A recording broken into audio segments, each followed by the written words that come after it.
ಆಯ್ತಾ. ಇದು ಈ ಕ್ರಮ ಆಗ್ತಾ ಇದೆ. ಇದ್ರ ಬಗ್ಗೆ ತಾವು ಯಾರು ಕೂಡ ಆತಂಕಗೊಳ್ಳಬೇಕಾಗಿಲ್ಲ. ನನ್ನ ಪ್ರಕಾರ ನಾವೀಗ ಹೋಗ್ತಿರೋ ಸ್ಪೀಡ್ನಲ್ಲಿ ಚೆನ್ನಾಗಿ ಹೋಗ್ತಾ ಇದ್ದೋ.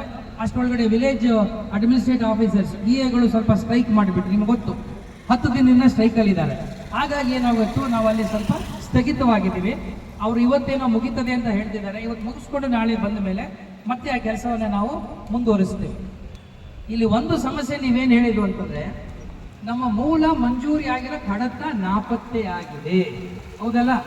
ಈ ಸಮಸ್ಯೆ ನಾನು ಬಹಳಷ್ಟು ಕಡೆ ಗಮನಿಸಿದ್ದೀನಿ. ಅದಕ್ಕೆ ನೀವೇನು ಗಾಬರಿಗೊಳ್ಬೇಕಾದ ಅಗತ್ಯ ಇಲ್ಲ. ಎಲ್ಲಿ ಕಡತ ಸಿಗೋದೇ ಇಲ್ವೋ, ನಾಪತ್ತೆ ಆಗಿದೆಯೋ, ಅದನ್ನ ಈ ಮಿಸ್ಸಿಂಗ್ ಫೈಲ್ ರೆಕಾರ್ಡ್ಸ್ನ ಸೃಷ್ಟಿ ಮಾಡೋಕ್ಕೆ, ಮರು ಸೃಷ್ಟಿ ಮಾಡೋಕ್ಕೆ ಒಂದು ಸಮಿತಿ ಇದೆ. ಆ ಸಮಿತಿ ಜಿಲ್ಲಾ ಅಧಿಕಾರಿಗಳ ಒಂದು ಅಧ್ಯಕ್ಷತೆಯಲ್ಲಿ ಆಗುತ್ತೆ. ಸೊ ಹಾಗಾಗಿ ನಿಮಗೊಂದು ಅವಕಾಶ ಕೊಡ್ತೀವಿ ನಾವು.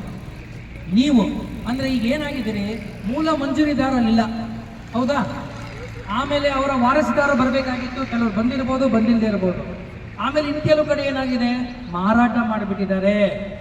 ನೀವು ಹೇಳಿದ್ರಲ್ಲ 5 ಲಕ್ಷ 2 ಲಕ್ಷ ಆಗಿರ್ತದೆ. ಮಾರಾಟ ಮಾಡಿರೋರ ಹೆಸರಿನಲ್ಲಿ ಈಗ ಬಂದು